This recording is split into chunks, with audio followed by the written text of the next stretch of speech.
Hey everyone, we're back for session number 3 today of Design Cuts Live, and I am so thrilled to be joined by the wonderful Kris from Pretty Little Lines.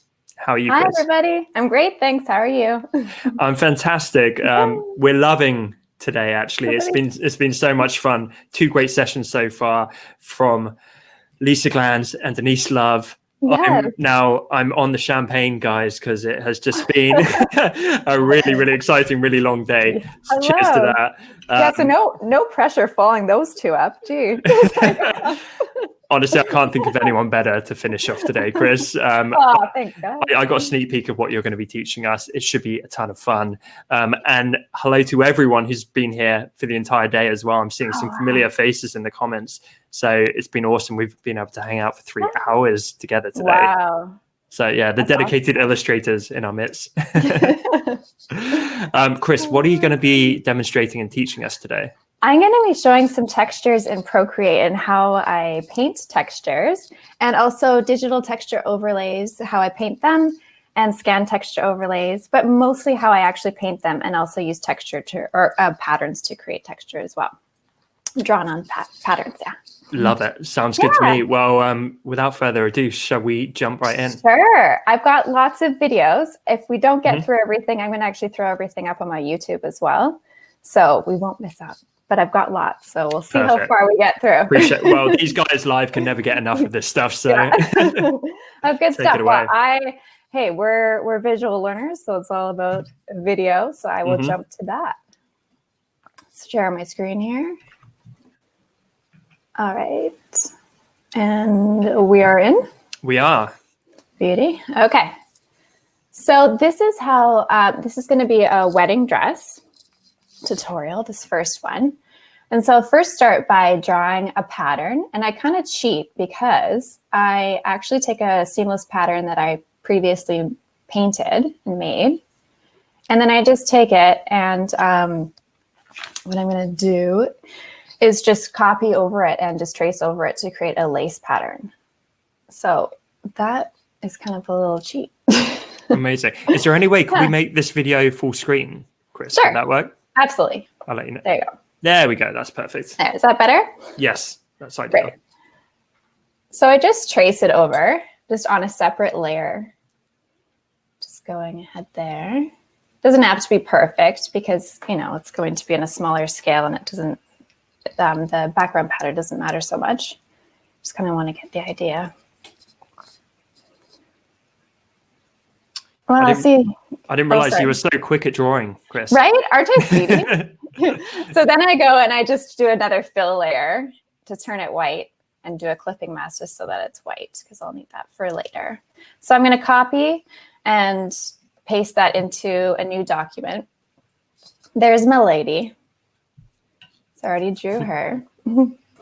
And then I'm just going to sketch out sort of the idea of the dress, and I just use a 6B pencil for this to start off with. And is this by any chance a sneak peek of something, Kris? You know, it is a sneak peek of my upcoming package, which will be released on the 22nd, I believe, which is very exciting. And this actually is a dress I made just for you guys, this course. This might have to be added to the pack. Because it hasn't got enough stuff in already. Exactly. I know, right? This is a unique, one-of-a-kind dress. So then, I guess this is the important part. I do use the watercolor brushes here. And it's a pack sold on Design Cuts as well. It's the 50, what is it now? It's the 50 Procreate watercolor brushes by Pick by Kate, that pack. Love that pack, very popular. Yes, and I use the Wet Edge PC4 for this. So I just take that and I just use this beige, sort of a neutral beige color, just to kind of create the underpinnings of the dress. And I just kind of want to be really loose with this, just to not be fussy. I'm just going to make a bunch of really quick strokes. And that way it covers up her body, but still leaves me with a translucent effect for the rest of the skirt. Because I didn't want to have a solid fill underneath to cover her, because it would kind of lose that painted look. So I love how you started dark as well for the shadowing and built it up. Exactly. So I use, because it's going to be white, of course, I use the beige and then blue and a warm pink and white.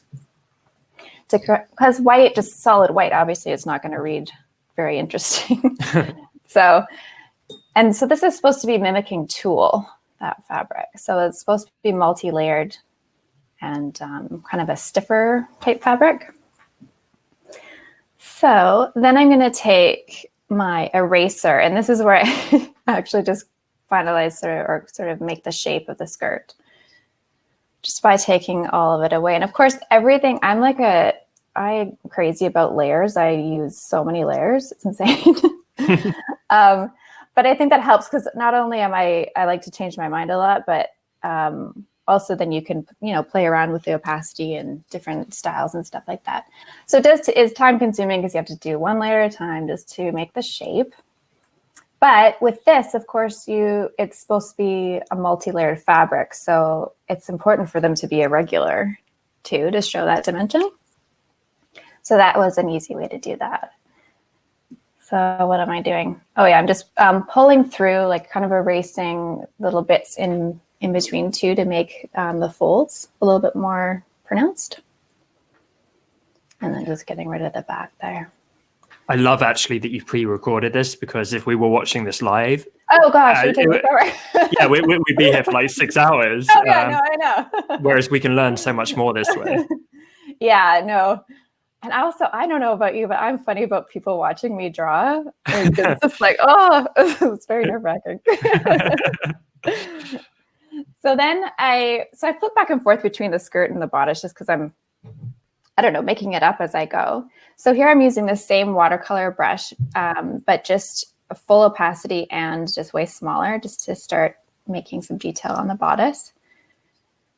And I think it gives you, it's solid enough, but still keeps the watercolor look, I think. Yeah. They can see that. I'm just making up lace designs. I've done that a lot over the last few months. I can't wait to share this pack. It is just the coolest thing. Oh, thank you. Okay, so here I'm bringing in that pattern that I made, that lace pattern. Because it's seamless, when I duplicate it and make it into tiles, I know will match up. So I'm just duplicating it, merging, duplicating and merging, just to create a grid. So that, because I wanted it to be, just trying to decide on what scale I wanted the pattern to be. And there it is. And then I'm going to think about it. Okay, yeah. Then I want it on. Because I kind of wanted to know what the lace looked like in order to paint the detail of the back, the racer back, just kind of so it would be cohesive to some degree. So then this would be some of the lace that I do. I just, do it all by hand. And then some of it I do make patterns just for efficiency's sake. I didn't actually realize you did the lace this way, but that makes a ton of sense. Yeah. Well, some of it, about half of the dresses are and half of them aren't. Yeah. Yeah. I love our community, by the way. You guys have been so good in the comments all day. It's just, so much support, but also the chats have been hilarious at points. Yeah. Oh, I wish I could see them right now. It's all right. In the Q&A bit, we can. Yeah, okay, good. So yeah, a little bit more detail. Why not? Actually, this dress probably took me an hour. The other video I have of this little bear, it took me 3 hours. It was crazy. Oh, wow. So where are we at now? So you're kind of isolating the flowers and then just joining them up by hand.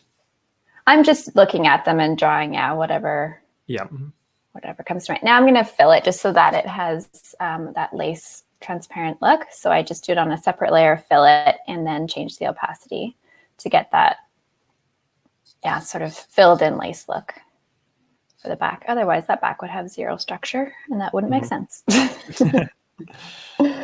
Yeah, so we'll just jump ahead a little bit here, getting all the back in there. And then what's happening?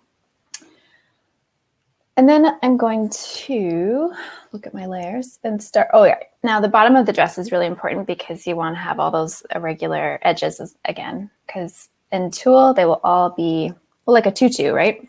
Yeah. It's going to be all irregular like that. So each layer has to be done one at a time.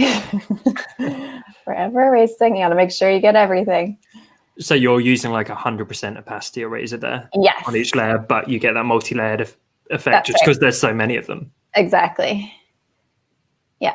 Very cool. And then I will go in and use the watercolor eraser. So just, your watercolor brush on your eraser.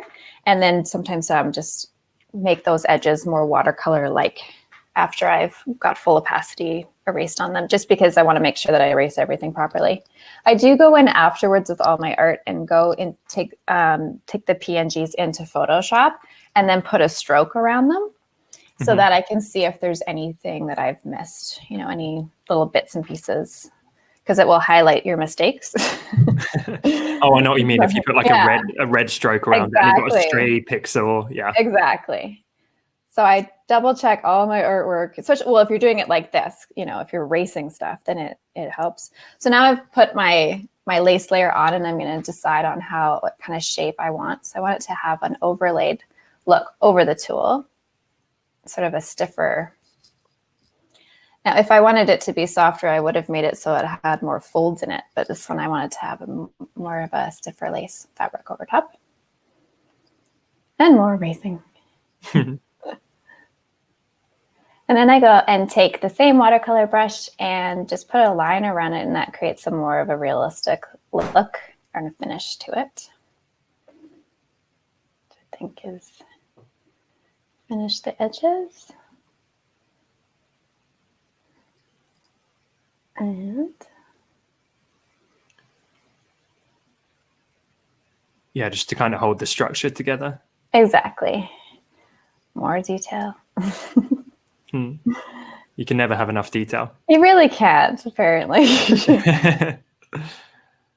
That's why things take so long. And then I'm just going to use some of that lace to fill in the back as well. I'm going to take some of it out, but I kind of wanted that rose there so it made sense with the rest of the dress. Yeah, this one's different just because I use that pattern, but I think it's more interesting to see than just drawing it all. It's a way to work a little bit more efficiently. Yeah, that really would take forever otherwise. It's stunning though. Thanks. I wish I had this dress. Cool. Have you ever been hired to create real life dresses? No. I think you could. I think so.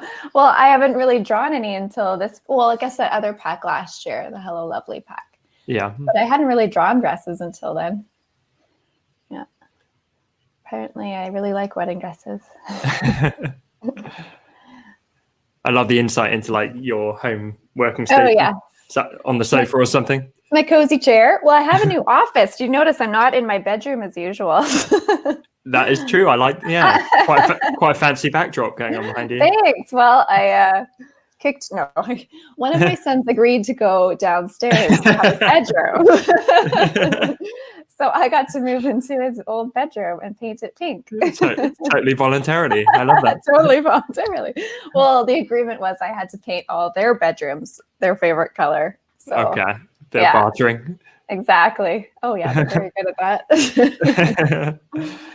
So there's the detail to finish that up, and just so that the skirt joins and makes sense. I'm not sure if this would actually work in real life, but anyway. And there you go. So there's a painted texture and using pattern to create texture as well. Wow. Amazing. Yeah, everyone in the comments is just saying this is so beautiful. Make a really fantastic dress in real life, and sharing the technique. Thank you, Kris. That's awesome. You're welcome. Well, so what I do after with these and a way to do, where am I? Can't talk and do computer at the same time. Hold on. You're not the first person to say that today. So that's what I'm here for, Kris. It's all good. That's why I do the videos instead, right? Yeah, I don't know how people do that, honestly. It's like when they're doing a really detailed drawing and having a full-on conversation. Oh, I can't do it. I can't at all. Okay, so I have a bunch of other videos of all these other dresses that we made. But I'll see there's the lace again. I did the same technique there. And then here's the same with the painting. These are different patterns. But I was going to show you at the end. I'll just skip forward here. This is what I do is I scan in watercolor paper. There's me. Well. So what I do is I take just watercolor paper from my, oops, sorry. Okay, goes away. I just scan in my watercolor paper to my scanner, and I use a really, 400 DPI with all the colors. And then I put it into, now I have if I do this, I have my voice in my ears because it actually has audio in this. You could just turn off the audio on this video, like just bring the audio right down. You are smart. Okay. So I just scan it in, and then I bring it into Photoshop and adjust it so that it's not so yellow and to kind of take out the colors. So I just change the levels and change the saturation. And you can't see it here, but it is obviously textured paper. Just the screen doesn't. There you go. You can kind of see it. Oh, yeah, like watercolor paper. Yeah, watercolor paper. So then I would take a girl and go and import it. And you just swipe. If you have your Dropbox set up, you can just swipe your file over and find your texture. That's very cool. I didn't know you could do that actually with Dropbox. Yeah. There you go. So you bring it in, size it to whatever you need to size it to. And then just do a clipping mask. So you click on it and select clipping mask. You go. And right now it'll be totally solid, or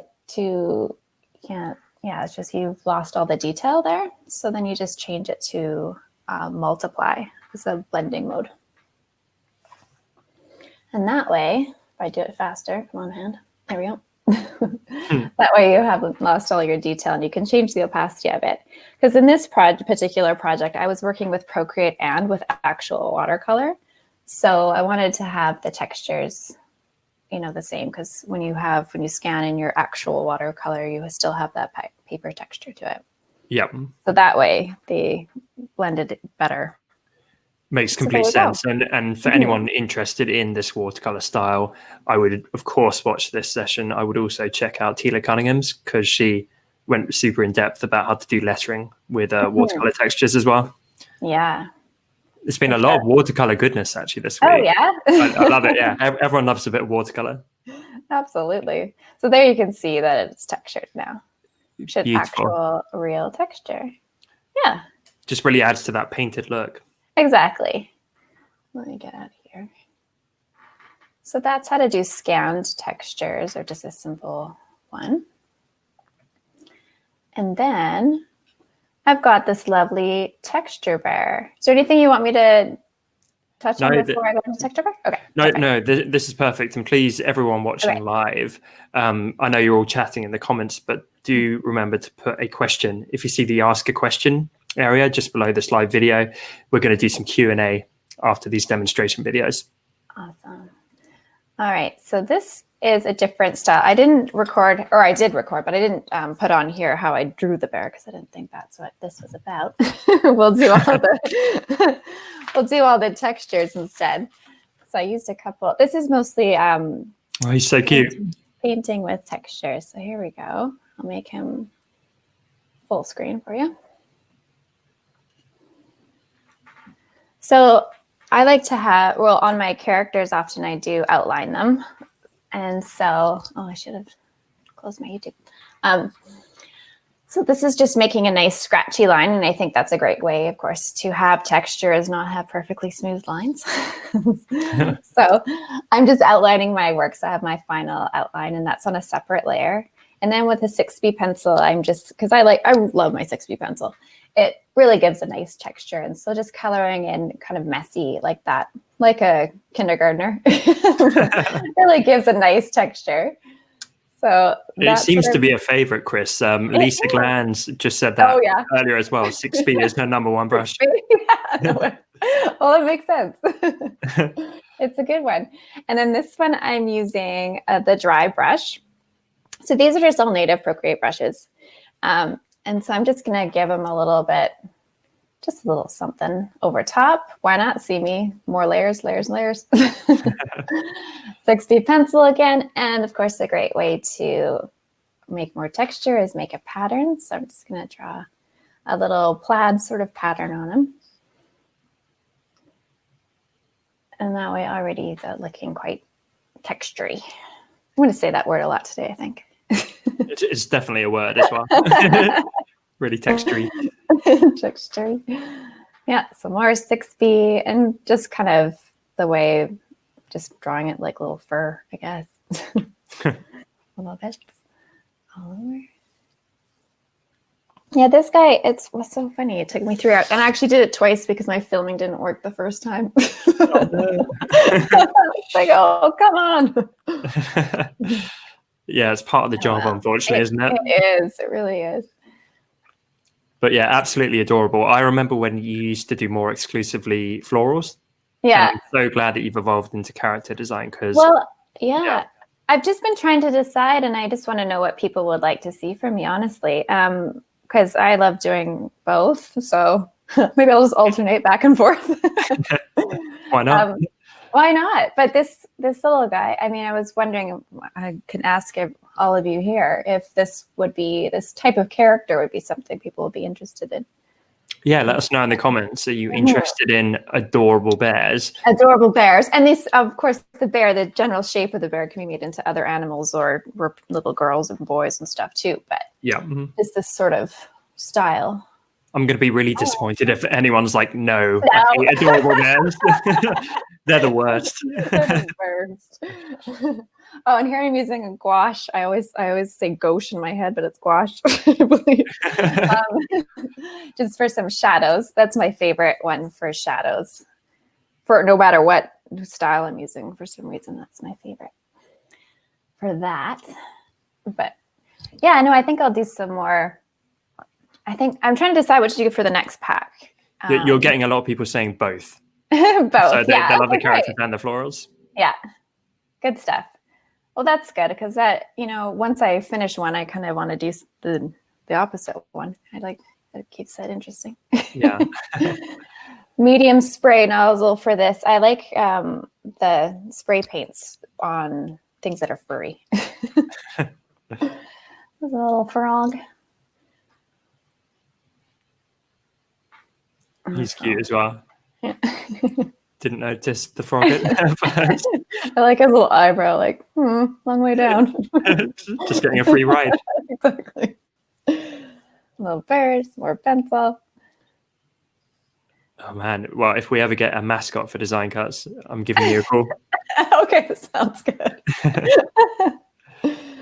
I'll give you the frog. And of course, adding little hairs is always a great way to make them look more fuzzy. I'm going to jump here. What am I going to do? Yeah, I'm just coloring those in. It's strangely satisfying watching something be filled in. I don't know why. So there's more patterns. And I think we're coming up to where, okay, so now I'm going to go out and do a new document. So you can see I started the bear before.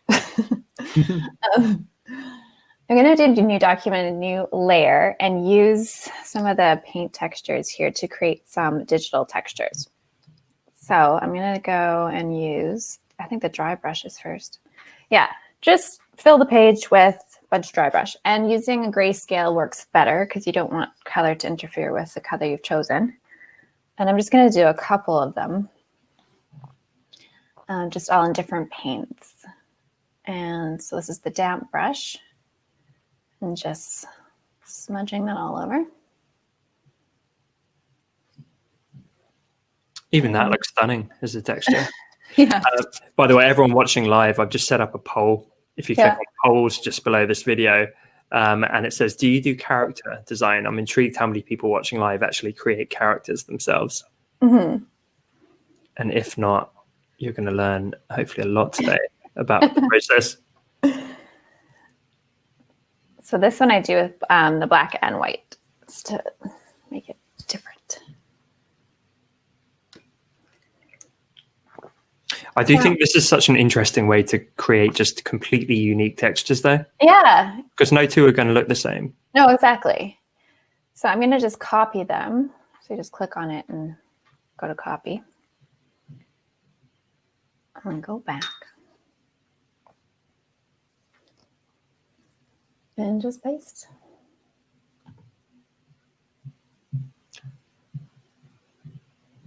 So with this one, I'm going to do this on the inside of the umbrella. And I'm going to make it a clipping mask. And multiply and change the opacity. Of course, I don't want it to be so dark. And then I'm actually going to sort of orientate it to each panel of the umbrella. So it's directional. And then kind of quick and dirty, just going to erase the part that I don't want.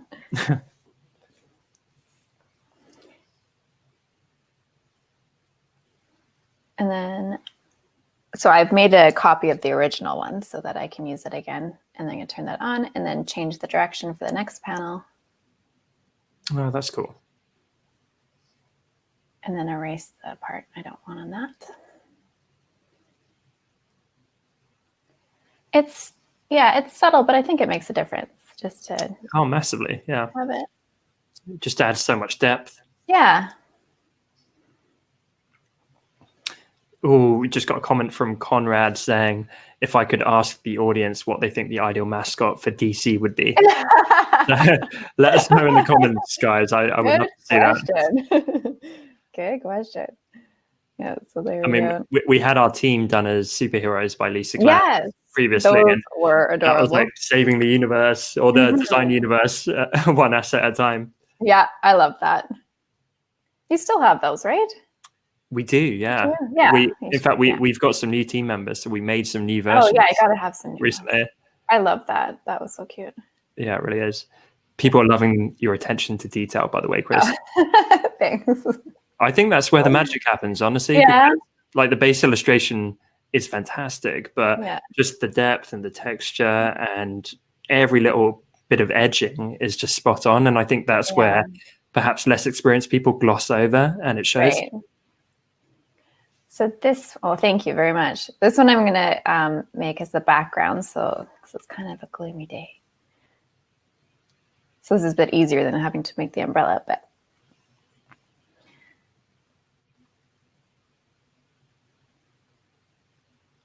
And you can just change your layer styles. You don't just have to do multiply. Of course, you're going to get different effects with different blending modes. I just realized how adorable the boots are. That's so funny. Okay, so if you just color in the edges and you want to fill in easy, you can just use your freehand selection tool and just kind of go in the middle of the line and then just fill it in, drag and drop your thing in there. And then sometimes you do have to go and just double check your edges because it might not fill. So that's another way of doing it if you just want to have, a textured edge but solid fill. So that's a good way to do it. And then I got to make the grass texture.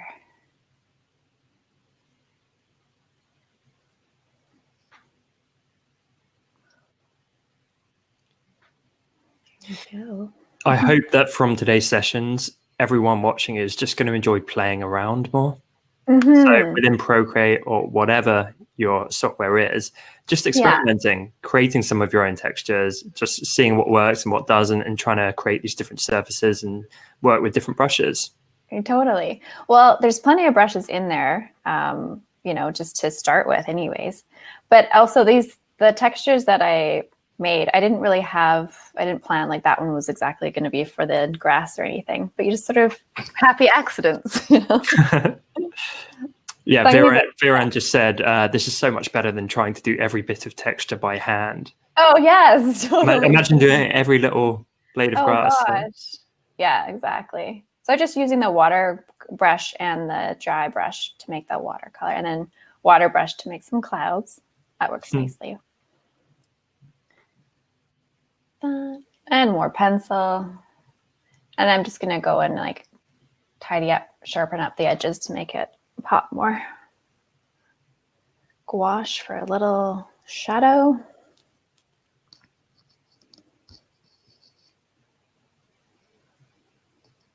I'm blending that, I guess. And then what am I going to do? What else needs texture here? You can never have enough texture. Never. Not for this.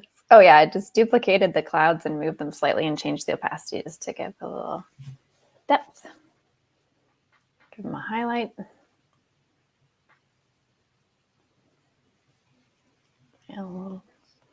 I know. See, I tried to do more shortcuts like that, like making the textures, because otherwise I would sit there and draw everything. And then I'm bringing in the watercolor paper just like before. And for the final touch. For the final touch. Why not? I was looking a little plain. Definitely not plain. Oh, look, that really adds so much. Yeah, I know. Look at that. I feel like I could pick it up off the screen. Yeah. That's amazing. So there you go.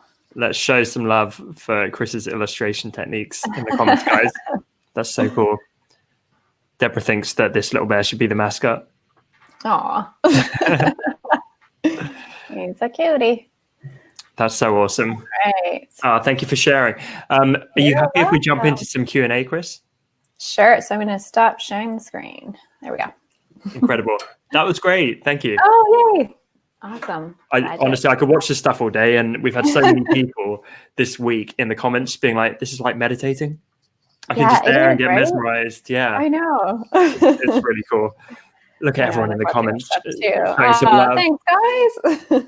So, guys, we're going to finish up with some quickfire Q&A. If you haven't asked a question yet, look for the Ask a Question functionality directly below this live stream and pop a question in there, because Kris is here very generously to share her expertise and answer your questions. If you don't have a question ready, look for the questions already in there, and you can use the vote functionality to upvote your favorites, and we'll try and get to those first. So, are you ready, Kris? I'm going to jump in. I'm ready. I'll do my best. Okay. So Michelle says, how do you make the seamless pattern? How would I make a seamless pattern? Oh, well, that should be a tutorial as well. Well, first of all, in that one that I showed, I painted all the picture or all the flowers and then made them into, groupings. And then I do that in Photoshop. So what you would do is you get a square document canvas, and then you have to do some math. And so you would kind of I place everything just generally where I want it, and then I shift it to the top and to the left, and then I copy whatever's on that edge, I duplicate it over to the other edge. So you would select it, copy, so Command J, and then transform, and in it's hard to without showing, but I know what you mean. Yeah, X and Y axis, you would move it over to the other side by adding or subtracting. I say it's 4,000 by 4,000 pixels. You would subtract or add that, and it would go over to the other side exactly. And then you just keep doing that until your whole pattern's filled. And then you can save that as a JPEG, and then in Photoshop, you'd go in and just make it, well, actually, you're not asking how to make the repeat pattern, or like to make it repeat, but that's how you do it. Yeah, there's lots of tutorials on how to do it. But yeah, if you Google how to make a seamless pattern in Photoshop, it's pretty straightforward. But I love that you've given a Photoshop tutorial. Yeah, without Photoshop, and having done this before, I'm like, yeah, that is right. Cool. Math is good. Yeah. Bill says, why do you bring this into Photoshop to check the edges as opposed to just doing it in Procreate? I don't think Procreate has a stroke option. Yeah, I'm not aware. I don't think so, unless they have. I mean, I don't know if they've updated it yet, but I'm waiting for the stroke option because that would be nice, and I wouldn't have to worry about it.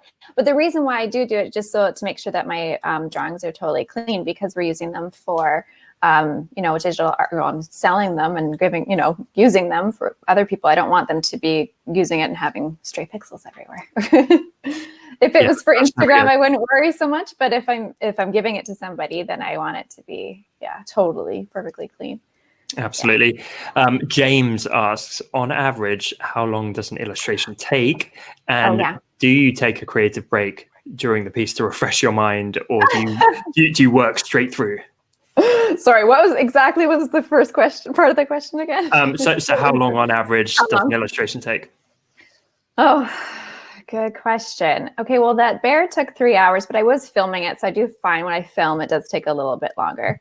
But I would say, a couple hours, 2 hours. I've got a question on top of that. Did it always take that long, or have you sped up quite a lot over the years?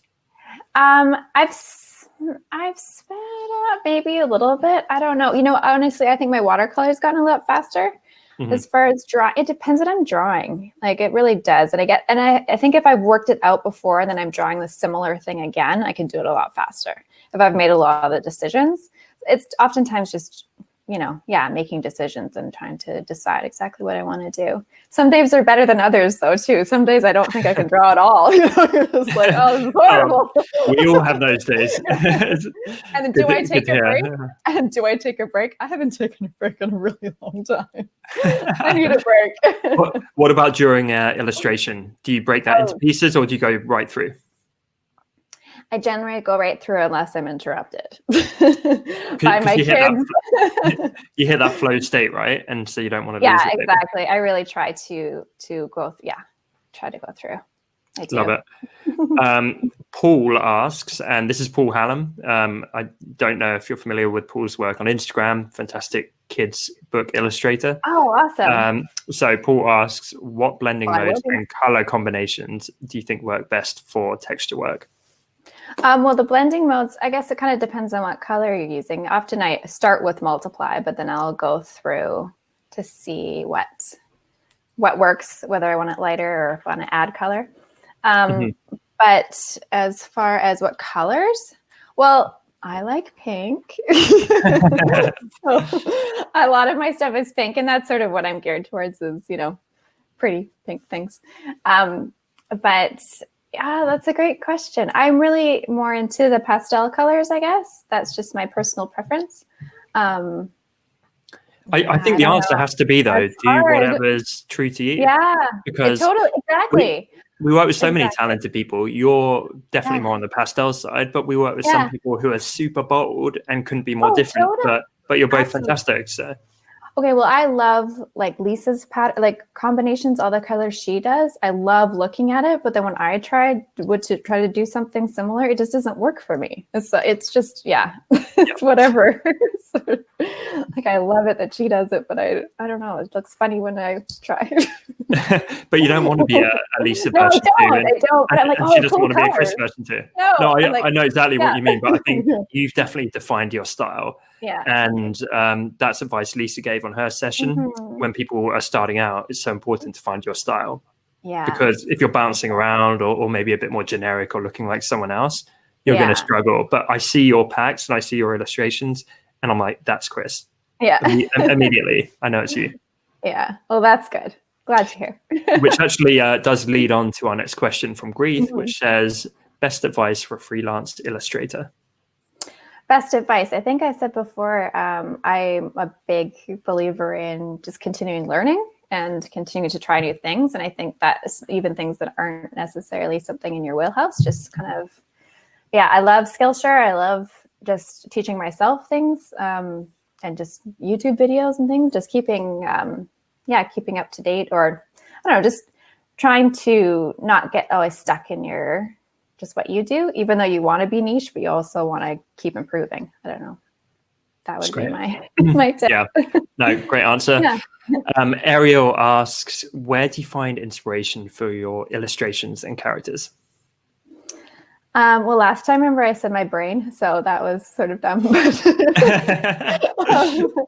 I know you don't mean that. Shoot, I don't know. They come to me when I dream. Oh, that's stupid. I don't know. There's nothing really I look at. I just sort of think of what's cute. I mean, I've been surrounded my kids are 7, 9, and 11 now, but for years, all I did was baby stuff and look at baby things and kid things. So character design sort of comes naturally. I also did character design in school. I like when I went to university and stuff. So it's in there somewhere percolating. We got another question from Deborah, who said, when is the wedding pack going to be released? And I think you mentioned a date earlier, didn't you? I believe it's the 22nd. Is that right? I believe it is as well. Maybe our team can clarify. Yeah. Very soon. Very soon. And it's been a labor of love. I don't know how many months you've been toiling away with this pack. Well, from the very beginning, it's been 10 months, I think. And I think actual, like, a really physical work on it, like, beyond the planning stages, is a good 6 months. Yeah. Amazing.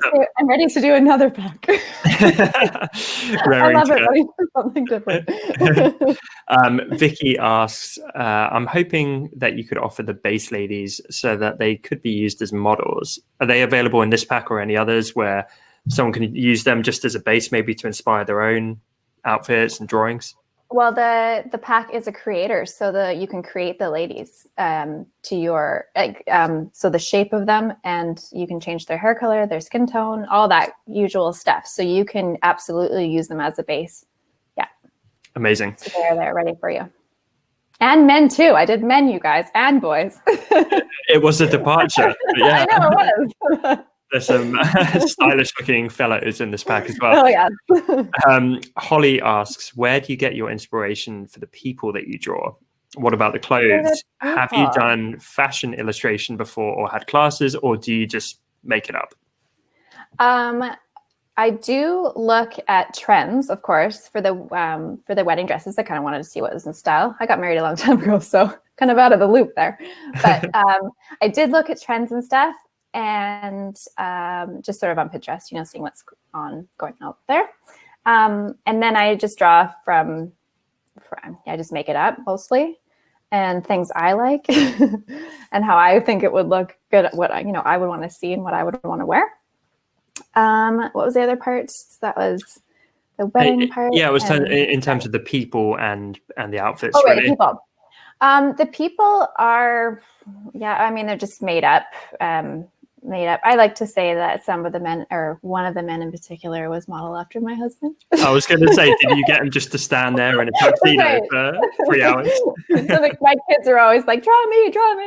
So, the boys did a little bit, but the women not so much. I used to do some makeup artistry, so I have a pretty good idea of what faces look like and makeup and stuff like that. So amazing.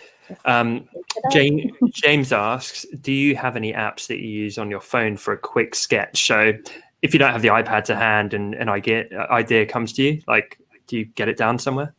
No, I don't. No. Okay. No, I don't use my phone at all for that. No, I would, grab a piece of paper or my iPad. I'm at home a lot, so I rarely am too far away from my iPad. Isn't it sad? I know. I need a social life. Yeah, it's never outside of arm's reach, right? Exactly. Jay asks, hi, how would you paint inside a shape like you did for the umbrella in Illustrator or Photoshop? That would save so much time. How would I do it? Yeah. Why wouldn't I do it? I guess how would you, just to save time, how do you fill shapes with color? Oh, in Photoshop or Illustrator? Yeah, I think so, yeah. Okay. Well, I would use a pen tool quickly. Mm-hmm. And then that is probably I'm the most efficient on, I suppose. I guess you could use a brush tool as well. If you wanted to scratch like an edgy layer, I guess you could still go do exactly the same thing that I did with the freehand marquee, that you would just take a rough brush and line it, and then take a pen tool and go in the middle of your line and fill it in. You could do that if you kind of still wanted a texture edge. Perfect. Mm-hmm. And speaking of textures, Paul has another great question saying, any tips for creating and using textures that do not overpower the illustration? Well, that would be, again, layers, I think, just using your blending modes and opacity. Does that answer the question? That's why I like so many layers, so I can adjust all those little details. Yeah, I completely agree. And whilst I was never an illustrator, I did a fair amount of photo manipulation and photo compositing back in the day. And I would always finish it and it would look slightly overdone. And I would go and just drop down opacities by like 10 to 40%, make it all a bit more subtle. And then it's like, okay, that's better. Because I think as we start adding this stuff, you know, we've seen it can be a ton of fun through the sessions today, but it's quite easy to get carried away and make it a little bit too bold or overt, right? Exactly. Yeah. And then sometimes you always have to walk away, like step away for a minute and be a bit. I also, that's why sometimes watching some of my videos when I do the screen capture of my iPad, it's like a little psychedelic because it's like constantly going in and out because I'm moving it. Because I always like to like basically even just look at it further away, like smaller, and then go in. Because if you're just way zoomed in, you can't tell what's going on. And actually, I'm going to relay a tip from our very own creative director, Matt, who I think is watching this live right now and getting very distracted, as we all have been. But Matt always talks about look at your work and then look away and look back quite suddenly, almost do like the Derek Zoolander, thing. And it's amazing where your eye goes, right? Because when you look at something for so long, you get kind of lost in it. So that can work quite well. Yeah. I remember you saying that. Yeah, I've started doing it. I mean, you look a little bit crazy if you're working in a coffee shop or something. Totally. Kris, that was so wonderful. Thank you so much for joining us for Design Cuts Live 2019. Yay. That was amazing. So great. So happy to be a part of it. And happy to have you here. Thank you. We appreciate that. Everyone, let's show some love for Kris in the comments. That was such a great session. We hope that you're all feeling really inspired to pick up the iPad, pick up the stylus and go and get creating. We can't wait to see what you create. Show us your character designs, your texture work, everything. Tag us up. What is your Instagram, or where's the best place to reach you, Kris? Oh, yeah. Well, my website is prettylittlelines.com. Instagram, pretty.little.lines. Couldn't get the whole thing. And on YouTube, I'm starting to put out my YouTube video. I'll have all the videos how I painted all the watercolor flowers up soon, and I'm going to turn these videos into videos as well. So my YouTube channel is just Pretty Little Lines. Yeah, find me there too. Cool, definitely. Yeah, that's often easiest, right? We just linked it up in the chat. But everyone, if you feel free, take a little video, take a little photo of us right now on this session. Let us know that you watched, and we'd love to reshare. But we really hope that you enjoyed day 3 of our special conference. It's been so much fun. We appreciate every single one of you for jumping on and joining us. Yes, thank you so much, everybody. This has been amazing. Thank you so appreciate all the comments. You're so nice. Aren't they a lovely bunch? They're so lovely. Best community in the world, as we always say. So great. Thank you, guys. Kris, thank you so much. We will no doubt talk soon. And we'd love to have you back on a community hangout in the near future. Love to. We can't wait to launch the wedding bag. I know.